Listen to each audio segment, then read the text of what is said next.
Hi everyone. So going through kind of my different, whatever you can say, a little mental breakdown and pivoting in life and all that stuff. I realized one thing, and it strengthened me. You get what you pray for. I don't know if you guys ever heard that saying before. You get what you pray for, and it's true. Let me give you an example, and I have to remind myself of this because now I started to really pray, and I have a good prayer life, but I really dig deep into it. So before I left Miami, um, you know, I was up and down trying to get jobs, doing all that stuff. I got held up at gunpoint, and I was afraid to go out, and I just couldn't function. Then I got a remote job, and I had that remote job for a good year before I used it to relocate to North Carolina. But before that, that whole year, I kept on going to different churches, praying, trying to figure out what life is like for me. I got the vision to move, to leave your father's house type of thing and go out and do your own, go to where he sends you. And I knew I was going. I knew the vision was clear. It was like, get the hell out. Go, go, go, go, go. And I would pray. I would fast. I wouldn't eat. I'll be like boohoo crying every time praying, trying to get an answer. I'll go to different churches and meet different people. And one time I just broke down and I was like, God, I know you want me to go. I know you want me to go. But please send someone with me. I know it's gonna be lonely. I know, I'm gonna try to meet people and all that stuff, but please send someone with me. And crying and crying and crying and praying and praying and praying. Real prayers, real cry, like reaching out. So, long story short, one person that I cried to, that he prayed over me, he had a singles barbecue type of thing, and he invited me, and that's where I met my wife. I went up to her. I introduced myself on our second date, which was a week later. I told her I'm relocating and I want you to come with me. And she said yes. Trusted a complete stranger. She said yes. She's 10 years younger than me. She went to UCF. I went to UCF at different, in different eras.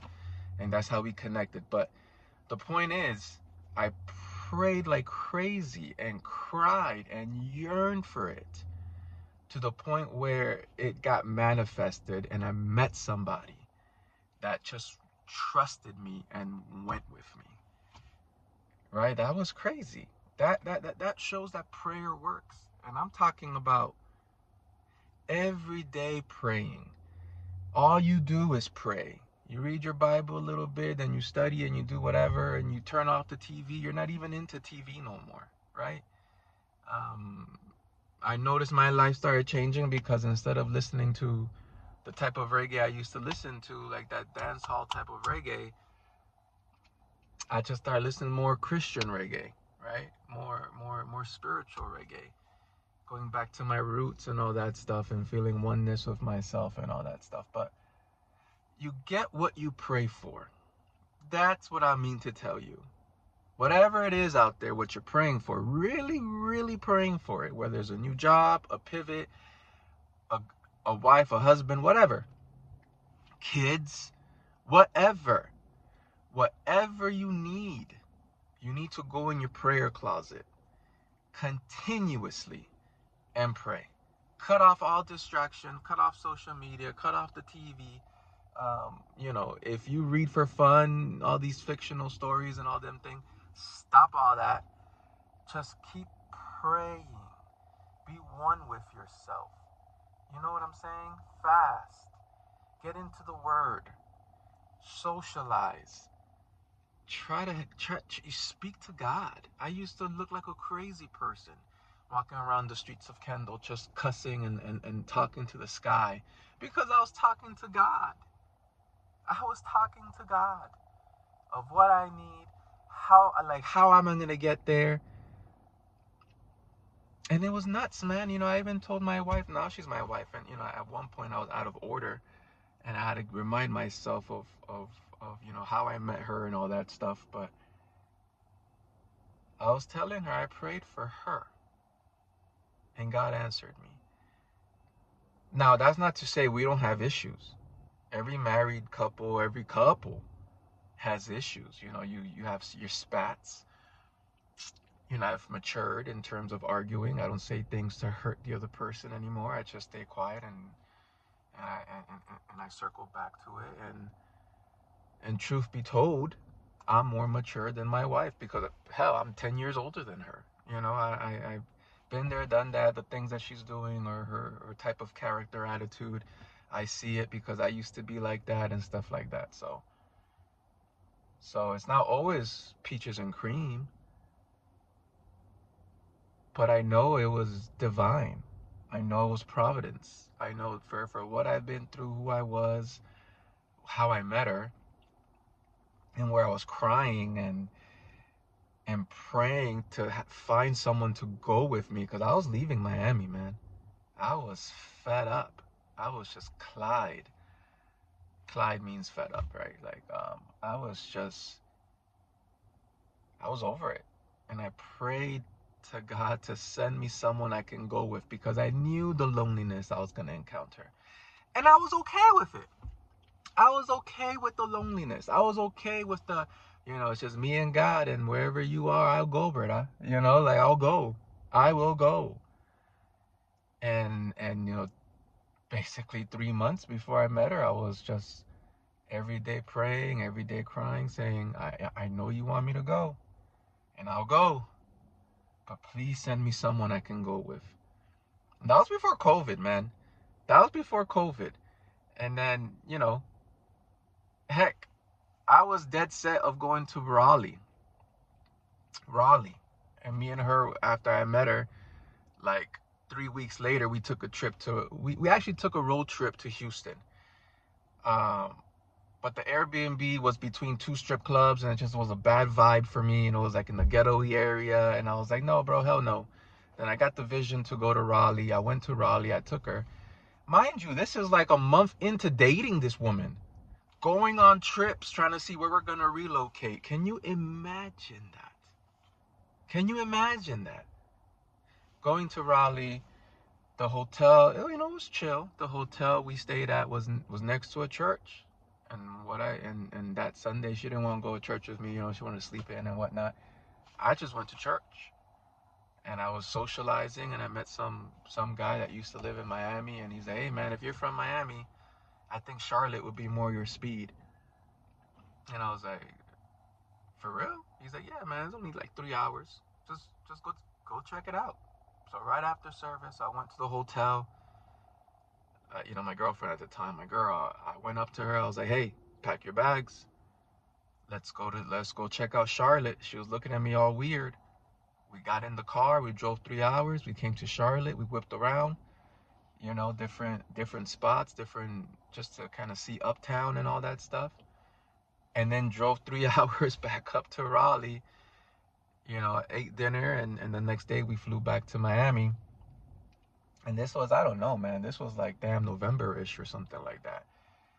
And over the phone, I called Loft 135, which is right in Uptown, and I contracted to you know, an apartment. Contracted an apartment. We spend the holidays with our families. In January, we drove up separate cars, but we drove up, and we were in Charlotte. We were in Charlotte, and then 2 months later, the pandemic like was a thing, and everything shut down. And it's me and my girl in Uptown Charlotte, where I was working remote. She was trying to find a job.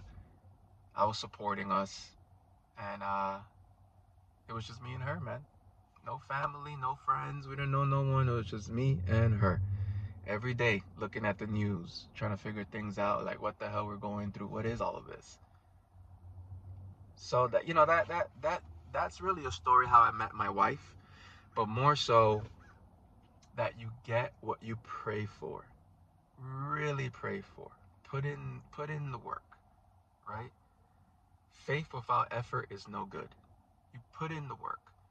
Even right now, Even before I study, which, ooh, man, I'm excited for today. Today's a complete day of studying. I'm so excited to go home and study, let me tell you. I can't explain it. I got this vision. I just cannot let it go. I just can't shake it. I can't let it go. And even before I sit down and commence to study, I pray. I say, Lord, help me understand this thing. Give me grace, give me calm, give me glory. So and so, pray. In the middle, pray again. Then get back to studying. I pray constantly. I cannot live my life without praying. I just can't go back to that. I know what it is. I know the power. I know when you say the word Jesus Christ in Jesus' name, I know what power that has.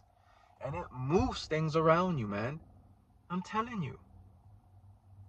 My God, I'm telling you. It's power. Those words are powerful.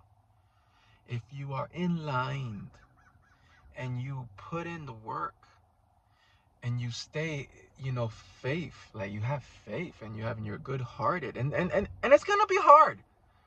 Whatever you go through, there's gonna be issues. It's gonna be tough. I want to let you know that. Just because you pray for something, it's not gonna be easy. Hell, I went through a year of loneliness. Finding myself, going from church to church to church and getting a vision to relocate and breaking down and crying in front of people that I just want to find a wife and this and that. And I found a person that was willing to relocate with a complete stranger. You know what I'm saying? A complete stranger. She just felt a connection with me and she said, yes, let's go. Think about that. Think about that. How many women out there, if there's any women that really look on this, would you just up and move with a stranger you met a week ago?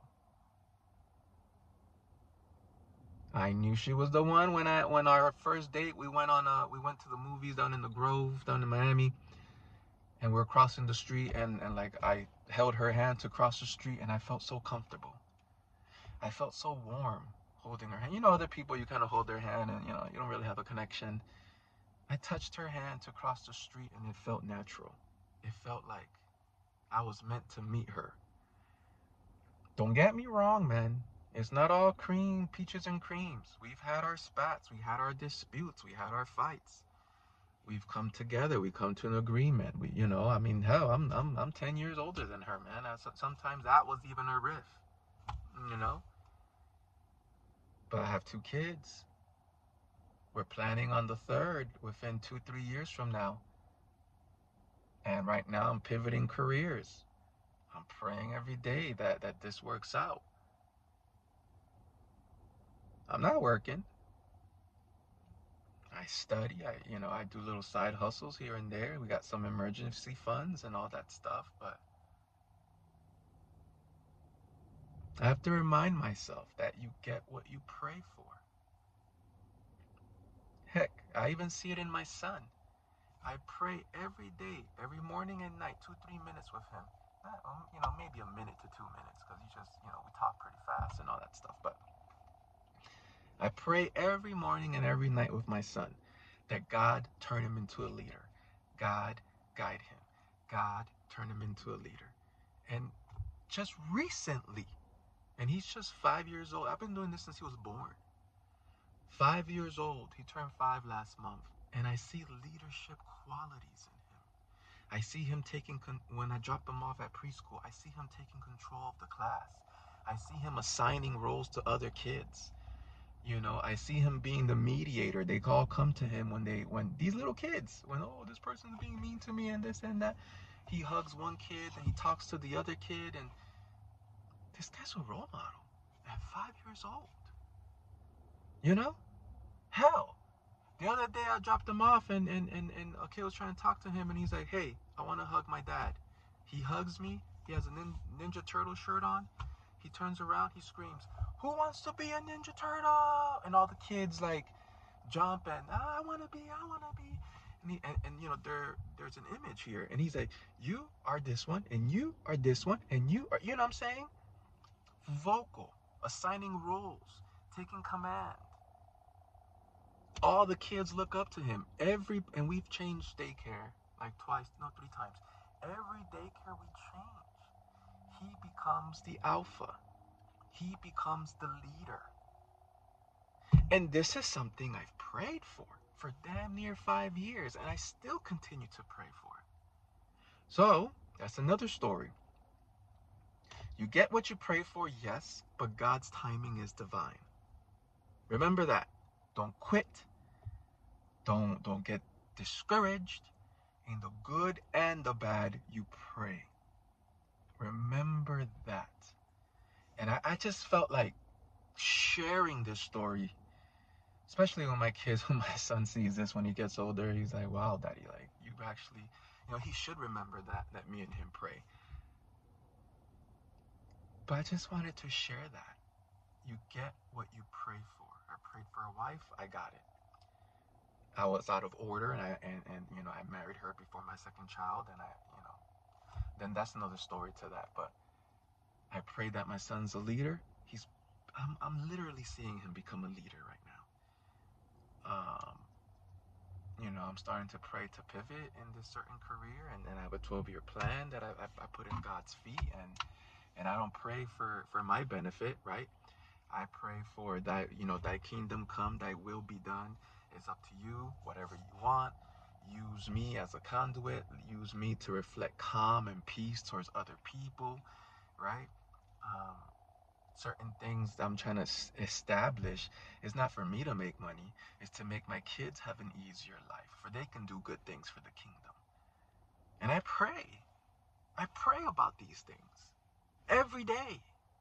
Every darn day. Sometimes 5 minutes here. I get in my closet. I'm going to start getting in my closet again and just pray. But put in the effort, put in the work, do side hustle jobs, whatever I need to do. Study. I'm so excited to go home and study. Look at that. Go home and study, and it just excites me.